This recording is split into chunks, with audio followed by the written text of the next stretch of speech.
Olá, hoje eu quero contar uma historinha para vocês, que certamente ou vocês já ouviram falar ou já participaram. Imaginem que aconteceu um almoço de domingo normal, tem que ser prazeroso, agradável, em que se deve falar amenidades, mas estão presentes o pai, a mãe, um filho, uma nora, outra nora. Eles têm um negócio familiar próspero, que teve as suas fases e está num outro momento. Em determinado momento do almoço, é inevitável que se misturem as conversas. Você fala um pouco do crescimento de um filho, da projeção de faculdade de outro, e também acaba inevitavelmente falando da empresa e da gestão da empresa. Alguém diz assim: puxa vida, nós estamos com problema de capital de giro. Nós estamos com um problema que lá na frente vai faltar dinheiro, acho que lá na frente nós vamos ter que vender o terreno que nós reservamos para o pai e para a mãe como uma poupança. E vamos ter que, também diz um dos filhos, que segurar um pouco a retirada dos nossos salários. Daí o outro filho diz assim: mas como que você quer fazer isso? Afinal de contas, esse é o patrimônio dos nossos pais. Por que você quer vender esse patrimônio, se isso vai ser a segurança? Nós havíamos combinado isso. Daí diz o irmão: não, mas espera aí, você já tem seus filhos formados, eu ainda preciso desse salário porque meus filhos estão entrando na faculdade. Então, aí começam os conflitos.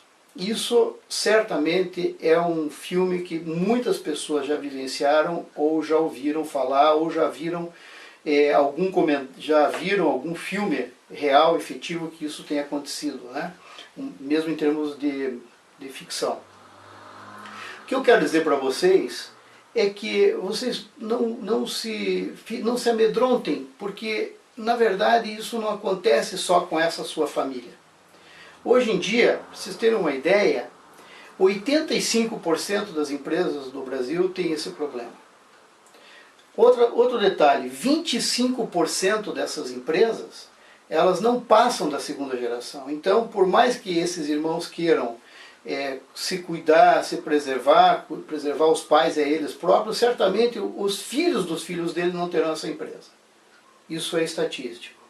E mais do que isso, por mais que a empresa esteja lá num ambiente ainda, digamos, de sobrevida, ela pode ser absolutamente extinta por causa de problema de briga, de sucessão entre os irmãos.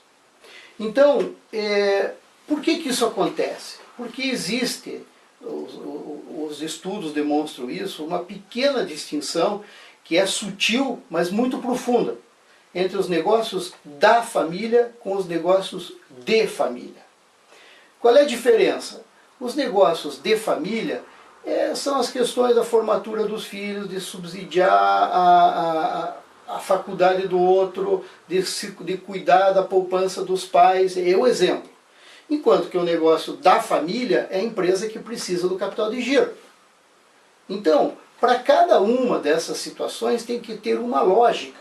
Nós não podemos tratar dos negócios de família da mesma forma que a gente trata o negócio da família.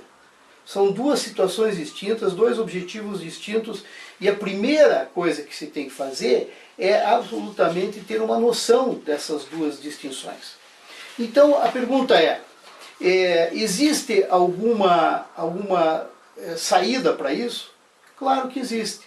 Existe o modelo de transição de uma empresa familiar nesse padrão que eu acabei de descrever, que está na historinha, de uma família empresária em que tanto a família, quanto o patrimônio, quanto a empresa tem a mesma importância, tem a mesma relevância, é tão fundamental para aquele núcleo quanto o ar que respiram, tanto a família, quanto a propriedade ou o patrimônio, quanto a empresa.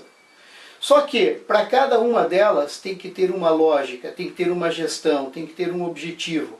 E isso é que a gente chama de sair do contexto ou do conceito de empresa familiar para a família empresária, sobre o que nós vamos conversar lá na frente.